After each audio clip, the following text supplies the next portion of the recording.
Пісьменніцкія сакрэты у праграме «Кухня». Творчы працэс на відавоку.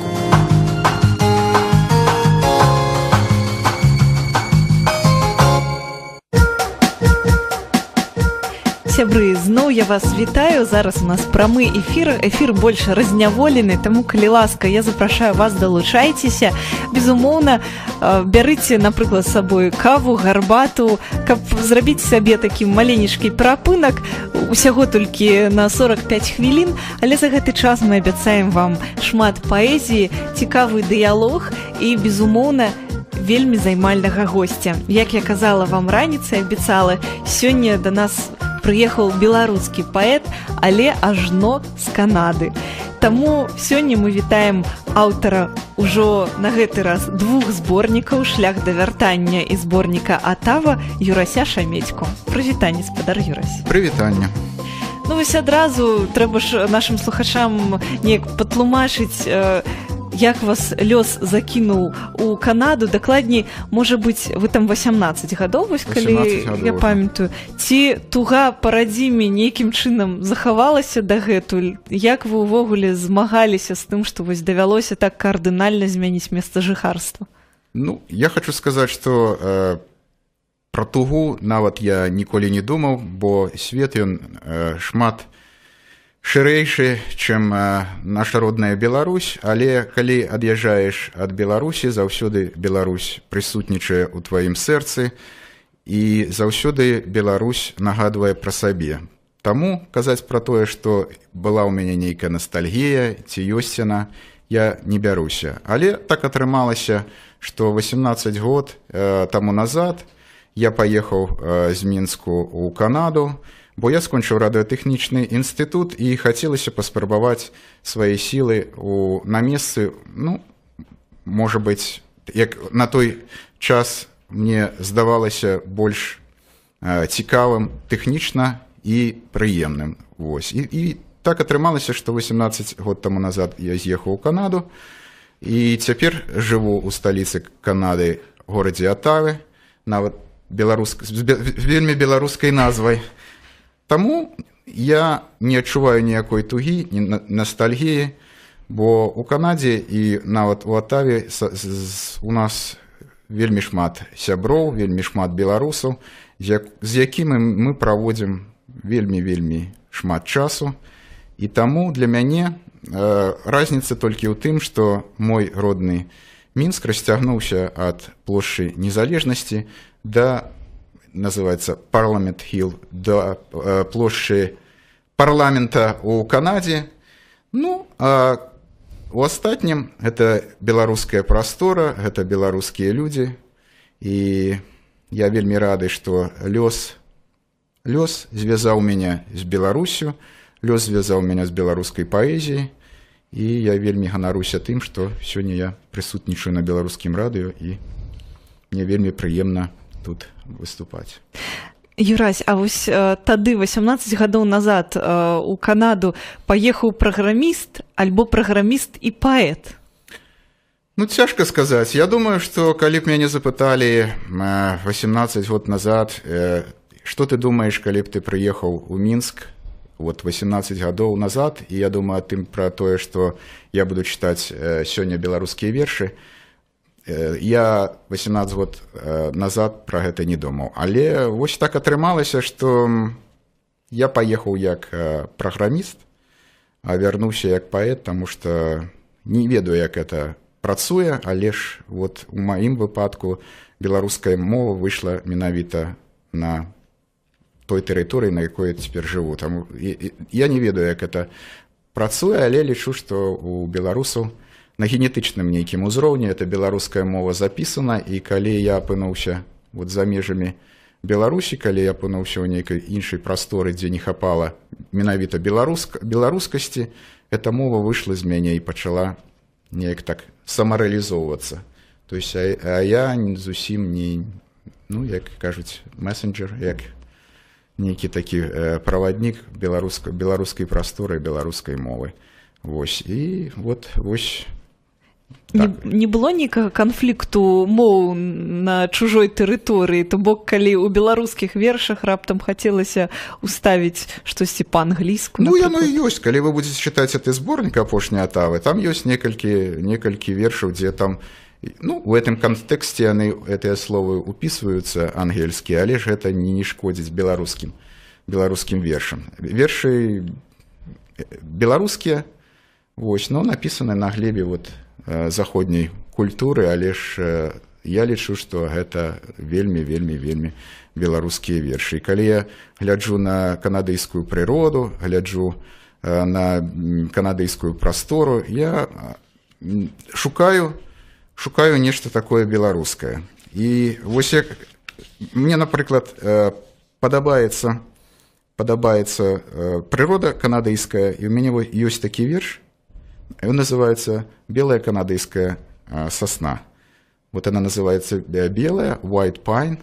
И калі я ее убачыў, это было вось, тым стымулам, калі я написал такі верш. Бо сосна, она такая, иголки такие вялікія, она як сосна. Але калі яе там трогаеш, она такая вельмі мягкая, беларуская, лагодная. І вось гэта прастора канадыйская, ну, вось так яна атрымоўваецца, што ты шукаеш менавіта беларускае. І не магу вам сказаць, як гэта працуе, але вось вам прачытаю адзін верш, які называецца «Белая канадыйская сосна». Амаль што беларуская сосна, па назве я адразу уяўляю, холодны дзень спакойна дагарае, а за вакном марозная зіма. І гэта канадыйская зіма, працяглая і срэбрая, празрыста, шукае шлях, каб заставацца чыстай і дараваць хвіліны хараства. Гляжу на белай светласці прастор, ад хваляванняў сам сабе не веру, але раптоўна ясна разумею, што сёння ўсё змянілася вакол, бо бачу беларускую сасну, вось неба беларускае, і поле, і цішыня, што дыхае спакоем. Па-беларуску марыць пра вясну. Герась, а што вас больш вось чапляе для напісання вершу? Пейзажы, і нараджаецца пейзажная лірыка, альбо нейкія, можа быць, пачуццёвыя моманты, нейкія жыццёвыя сітуацыі? Ну, я думаю, што больш за ўсё гэта, ну, я б так сказаў, каханне. Бо я паехаў у Канаду са сваёй сям'ёй, і каханне было тады, каханне ёсць цяпер, і каханне, спадзяюся, будзе. Таму у мяне ёсць жонка, 2 дзяцей, але это пачуццё кахання, вот, замілавання, нейкай шчырасці. Для мяне гэта вельмі, ну, это галоўнае, што натхняе мяне на напісанне вершу, таму што я пишу не для сябе, а пишу для тых людзей, якія побач. Часта родным людзям прысвячаеце вершы? Ну, часта. Вось. Я магу вам прачытаць адзін верш, які я напісаў сваёй маме. Яна далёка, яна жыве ў Менску. Вось, але я заўсёды памятаю пра яе, тэлефаную. Вось, і гэты верш так и называется «Маме». Летний вечер теплом, шчыра возьме в абдымкі. Это мама свою дасылае падтрымку і спакойна глядзіць тонкім месяца срэбрам, зноў шукае мяне у бязмежнасці ветлай. Я аднойчы парушу абавязкі і планы, бо жадаю адно зноў паехаць да мамы. Яна блізка цяпер, лето, яблоки спеюць, я на птушак гляджу, што не ведаюць ценяў, гучнасць іх галасоў, неабсяжнасць жывая, дасць мне маму пачуць, што мне шчасця жадае, во стаіць ля вакна і маўкліва чакае, і надзеі сваёй да сябе зноў вяртае. Рвуцца струны душы, старажытнай гітары, я іграю на іх сваю песню для мамы. Праплываюць аблокі в небе сінім і вечным. Я ж няспынна шукаю з мамай новай сустрэчы. Вось туман над ракой зноў кладзецца ўвечар. Это мама мяне абдымае за плечы. А цяжка было шукаць аўдыторыю для чытання, для знаёмства са сваімі вершамі? Ну вось так атрымалася, што пашанцавала мне у тым сэнсе, што у Атаве жыве шмат беларусаў. І аднойчы мы сабраліся, каб пачытаць беларускія вершы. Вось. І у мяне ўжо некалькі вершаў было, і мы чыталі беларускія вершы, чыталі Янку Купалу, Богдановича. Ну, я прачытаў некалькі сваіх вершаў. І так атрымалася, што я адчуў, што людзям это цікава слухаць. Таму што быў нейкі такі водгук, і калі это ёсць, ты адразу гэта адчуваеш. Вось. І таму вот гэтыя вершы пішуцца таксама для тых людзей, якія ў Канадзе жывуць, таму што яны, беларусы, яны хочуць быць беларусамі, і вось шукаць аўдыторыю не трэба, таму што ёсць людзі, якія жывуць з намі, мы усе разам, і таму так прасцей і жыць, і выжываць, і таму моя аўдыторыя, першая, это вот атаўская аўдыторыя, беларуская атаўская аўдыторыя, якая слухае гэта, і я адчуваю, што ёсць патрэба менавіта ў беларускай прасторы. Таму у маім выпадку пашанцавала мне ў тым сэнсе, што я сустрэў людзей, якія мяне разумеюць. А ў вас часта ўзнікае патрэба менавіта пагутарыць па-беларуску? Ну, мы заўсёды... Ёсць беларускамоўныя людзі, ёсць рускамоўныя, але я размаўляю па-беларуску, і няма ніякіх праблемаў. Нейкія паэтычныя вечарыны, вось, па-мойму, у вашым жывым часопісе я нават бачыла нейкую такую нататку пра паэтычны вечар, які вы ладзілі.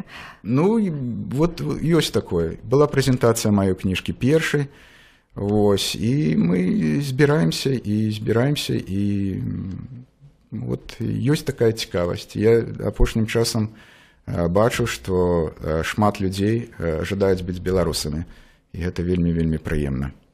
А ваш жывы часопіс, ён з'явіўся пасля таго, як вы з'ехалі? Ну так, я ўжо тады, калі я з'язджаў, яшчэ не было так камп'ютары, інтэрнэт быў толькі пачынаўся.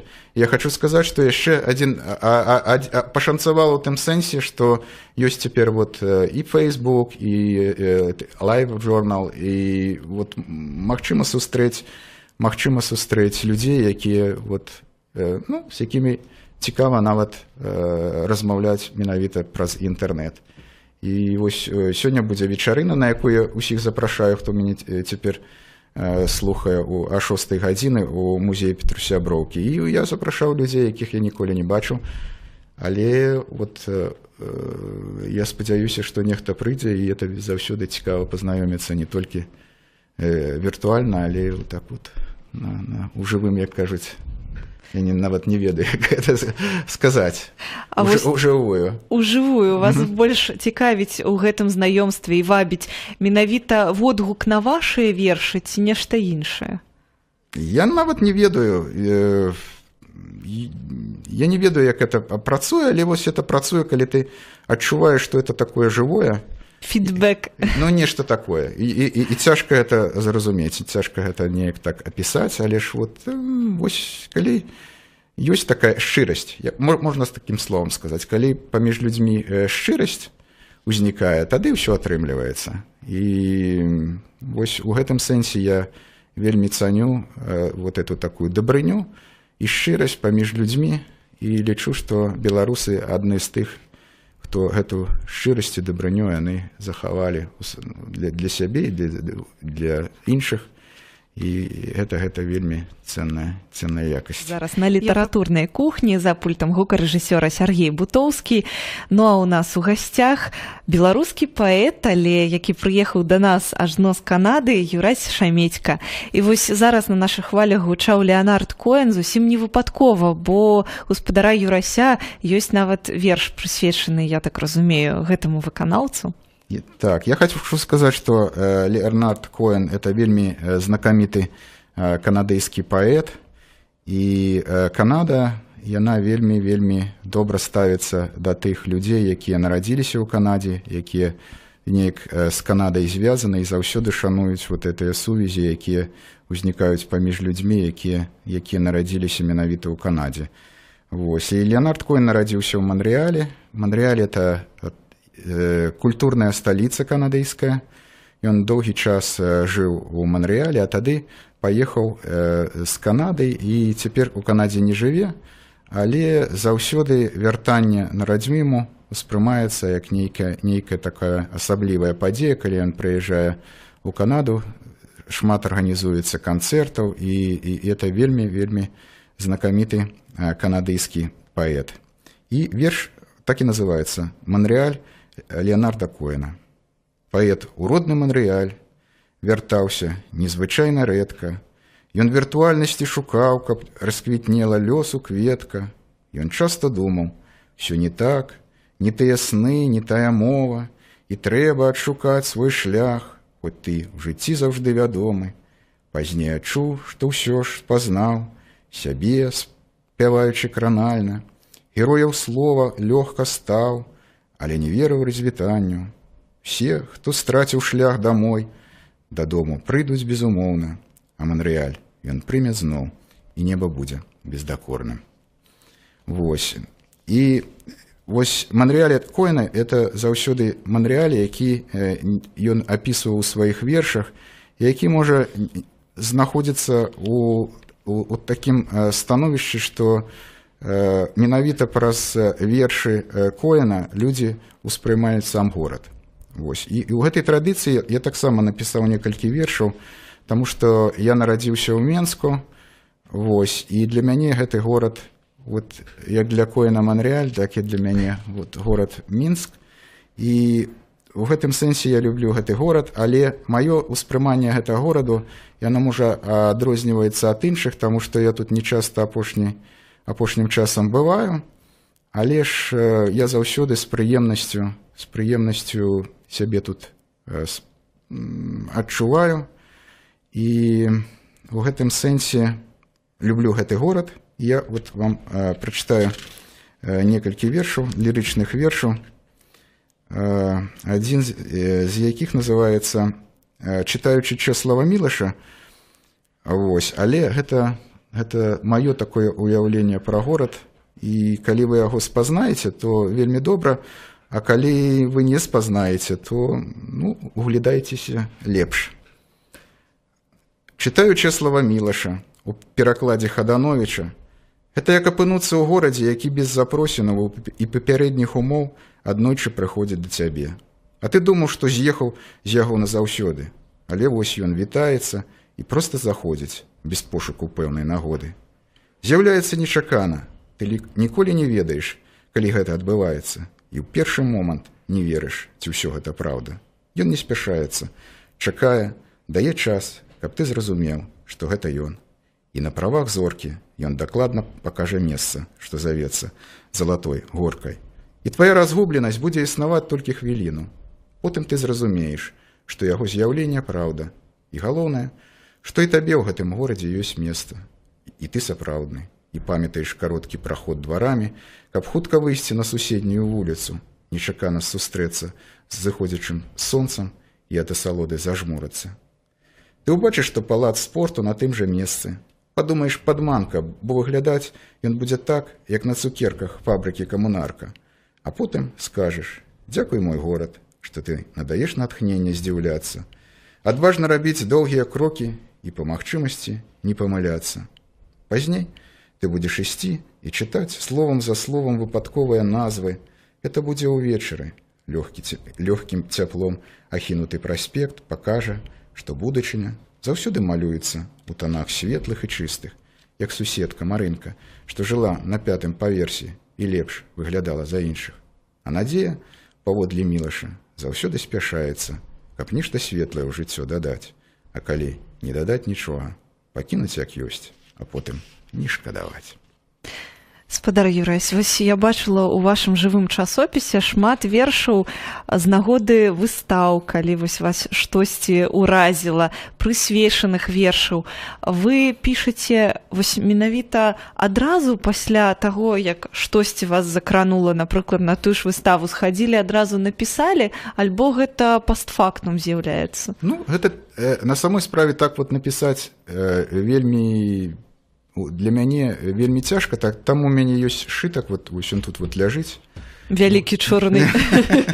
Я заўсёды хожу за там сшыткам, і я у этой сшытак записываю тое, что вот прыходзіць, і пазней я читаю этот сшытак, вот, гляджу, что тут записано, что тут напісалася, і вось оно так неяк так адфільтроўваецца, і тое, што мне цікава, я пакідаю, а тое, што не цікава, оно застаецца ў этом сшытке. Вось так прыкладна это адбываецца.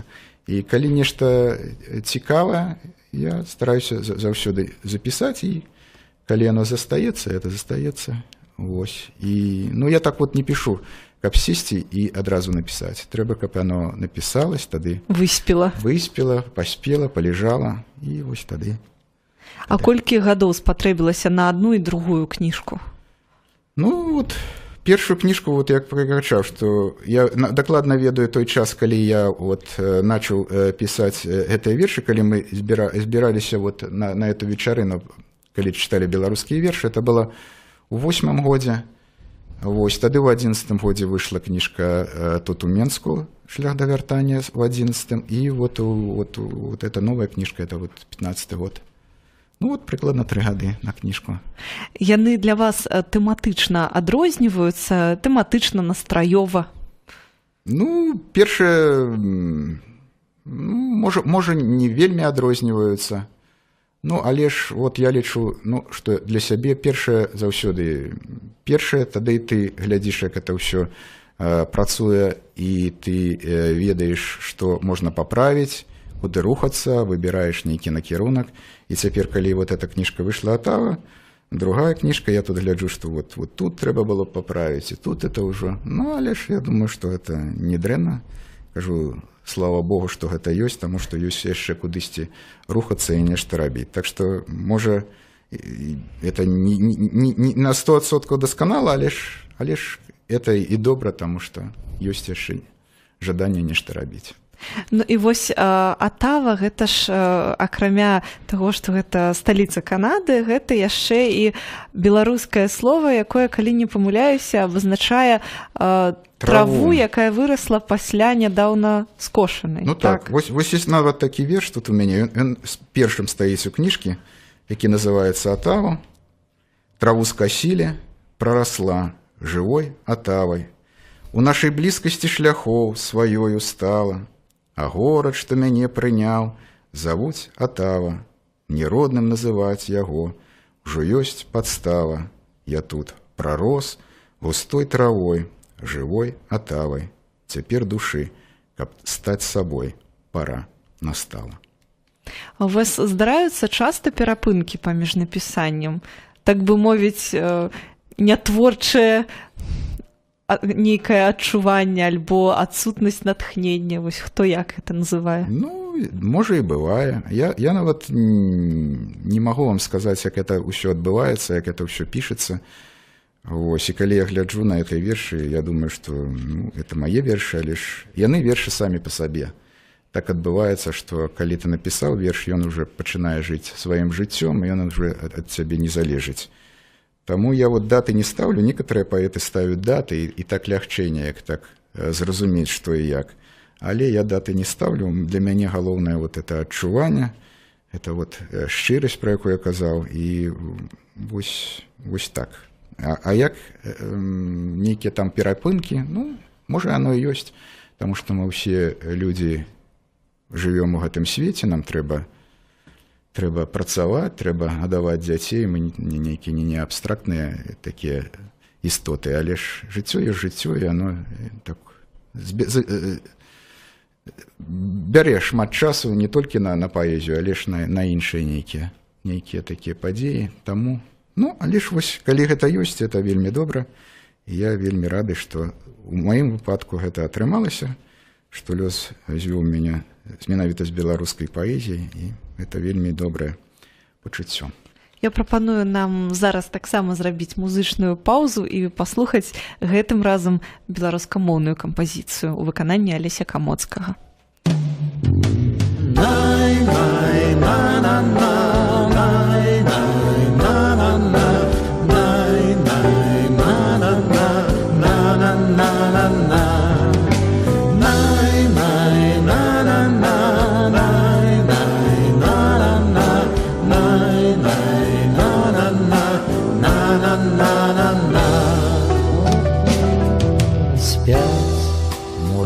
Векавечную силу, тоить каменне побач, дни человечие пролятают імгненнями век, огонь тут заховай, воду не чапае, але робіць часовую чалавечую память.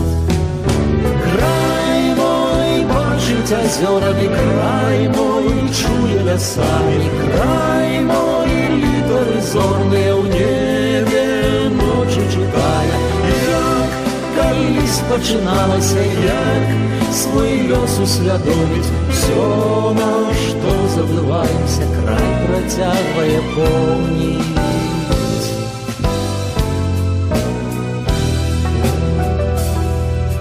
Камянями замшелыми вековыми дубами нам легенды одмервая заповедная память. Час огонь тут заховает, воду не чапая, ах, Іліна чарговая нас цярпліва чакае. Край мой бачыць азёрамі, край мой чуе лясамі, край мой літары зорныя ў небе ночы чытае. Як калісь пачыналася, як свой лёс усвядоміць, всё, на што забываемся, край працягвае помніць.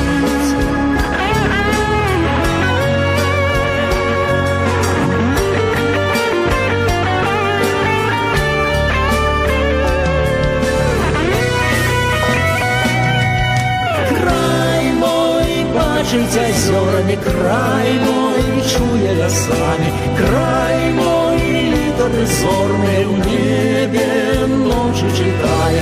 Як калісь пачыналася, як свой лёс усвядоміць, всё, на што забываемся, край працягвае помніць. Най-най-на-на-на, най-най-на-на-на,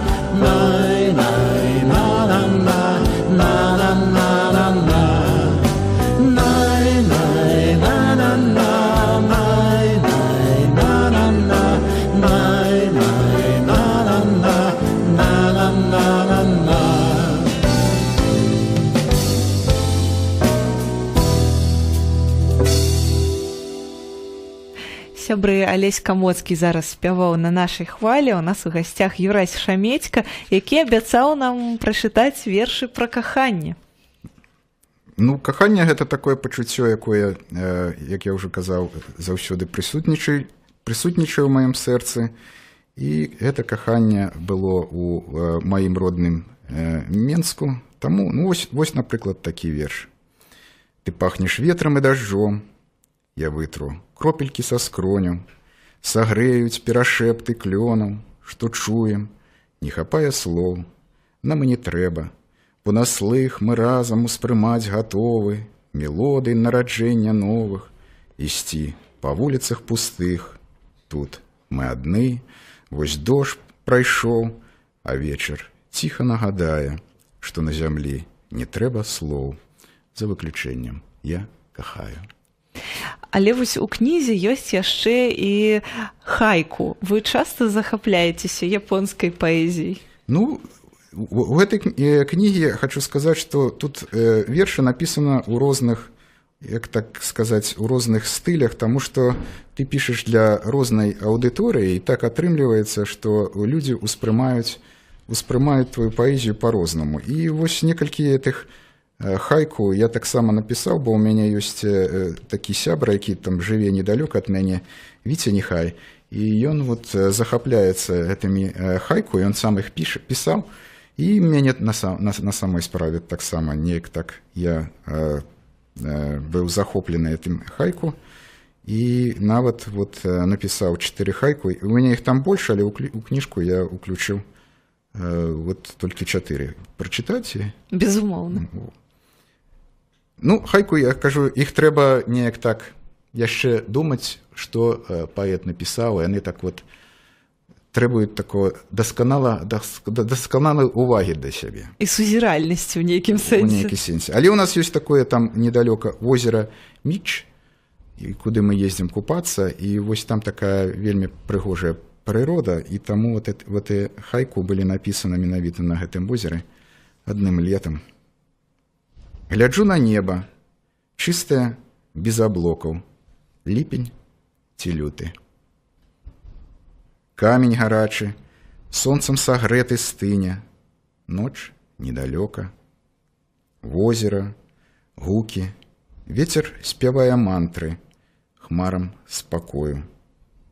Ліпеньскі вечар, рух цішыні, што чую, больш не здзіўляе. Вось я памятаю, Віка Трэнас, калі пісала рэцэнзію на вашу кніжку, яна сказала, што можна прасачыць па кнізе геаграфію вашых падарожжаў. Ну, таксама. Вот я хочу сказаць, што, як я уже таксама сказаў, што мой Менск расцягнуўся ад плошчы Незалежнасці да парламенцкага хілу у Канадзе, але паміж гэтым ляжыць Еўропа, і ляжыць Атлантычны акіян. І калі я лячу з Канады ў Беларусі, заўсёды спыняюся ў нейкім горадзе і паглядзеў ужо вялікія гарады, як Рым, Парыж, Амстердам. Вот калі я буду ад'язджаць, то на гэты раз я еду ў Вену. Вось. І заўсёды гэтыя гарады яны таксама натхняюць на напісанне вершу. Таму я вельмі люблю цягнікі, потому что ў Канадзе ўсе ездзяць на машинах, а калі я еду ў Европу, то я заўсёды стараюся ездзіць вот на цягніках. Вот это меня вельмі захапляе. Вось. І таму я пісаў тут вот трэці раздзел у этой кніжкі, якая называется «Атава», і ён прысвечаны менавіта вот таким назіранням і маім падарожжам. Вось. І я тады прачытаю адзін верш. Ну, вось такі каротенькі. Я люблю цягнікі, ад'язджаць не, лепей вяртацца дадому, лёгка скіну халодную стому, а гарэзную роўнасць ракі з меру гукам раптоўнага грому. У жыцці ёсць адказнасць адна, берагчы ўсё, што побач старанна, каб маўклівыя дрэвы кранальна зноў у ранку прасілі цяпла і шукалі свайго спачування. А цяпер у цягніку, у далёкай Таскане, я гляджу на прастор і чакаю вяртання. Юрась, а што вось яшчэ хочацца наведаць, каб, можа быць, таксама нарадзіліся яшчэ паэтычныя радкі? Это не так і... Это не галоўнае наведаць, а менавіта заўсёды трэба шукаць нешта такое вот новае, нешта такое цікавае і вельмі пазітыўна глядзець на гэты свет. Калі ты хочаш знайсці нейкія праблемы, ты заўсёды іх знойдзеш. А калі ты глядзіш вот і шукаеш нешта такое цікавае, прыгожае, таму што прыгажосць, яна прысутнічае у розных месцах.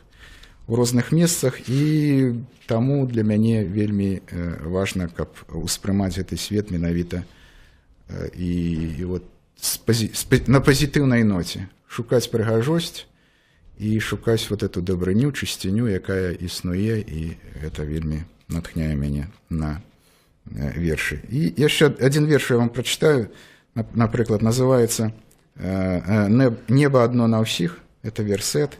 які кажа пра тое, што наша зямля вельмі маленькая, але мы жывём на гэтай зямлі, і мы аб'яднаны тым, што над намі неба, і неба адно на ўсіх. Ведаю, што дзе б я ні быў, і колькі ўсяго не пабачыў, толькі неба выглядае аднолькава. Ты ці ў шчымлівым натужаным Мінску з яго цёмнымі вокнамі, у якіх лепш за ўсё адлюстроўваюцца людзі на вуліцы, ці на парыжскай эфелевай вежы, якая хоча быць вышэйшая за ўсіх у горадзе, і гэта ёй удаецца. Ці ты ў вёсцы Ільяны, дзе катаеш гумавыя балоны і пазней, расклаўшы іх на купалля, запальваеш так, каб агонь быў бачны, як мага далей. Ці стаіш каля нью-йоркскай статуі свабоды з яе паходняй, якой хочацца запаліць вышыні нябёсаў. Мяняюцца надвор'я, колеры наваколля, яго настрой, але неба заўсёды выглядае аднолькава сапраўдным. Выглядае так, што не дае магчымасці памыліцца ў адчуванні, што неба адно на ўсіх. Юрась, а для вас у творчасці, у вершах, менавіта для вас асабіста, што самае галоўнае? Ну, я б сказаў, што самае галоўнае для мяне – гэта шчырасць. Шчырасць паэта, наколькі ён можа выказаць і адкрыць сваю душу на 100%, і тады гэта людзі зразумеюць і ацэняць. Дзякую вам вялікі. У нас, на жаль, ужо не застаецца амаль часу. Хочацца і падзякаваць вам і за такі вось надзвычай паэтычную праграму, надзвычай літаратурную кухню сёння вось у нас такая атрымалася. Ну і, безумоўна, пажадаць яшчэ вершаў і яшчэ зборнікаў з, здаецца, вельмі далёкай да Беларусі Канады. Ну, не такой далёкай. Як высветлілася сёння, я разумею, што яна зусім недалёка, бо Беларусь – гэта тое, што нас усіх яднае, і я шчыра веру, што вось это яднанне адбудзецца, і беларусы будуць тым унікальным народам, які і ёсць. Дзякуй вялікі, Юрась. Сябры, я нагадаю, што з намі сёння ў эфіры ў гасцях быў паэт Юрась Шамедька, які, можна сказаць, вось нам пашчасціла запрасіць яго, хаця аўтар жыве ў Канадзе зараз, і вось толькі літаральна там на невялікі час прыляцеў у Мінск, і сёння, калі ласка, заходзьце ў музей Петруся Броўкі на літаратурную імпрэзу, на прэзентацыю зборніка «Атава». Ну, за пультам гукарэжысёра быў Сяргей Бутоўскі. Мы з вамі развітваемся да наступнай.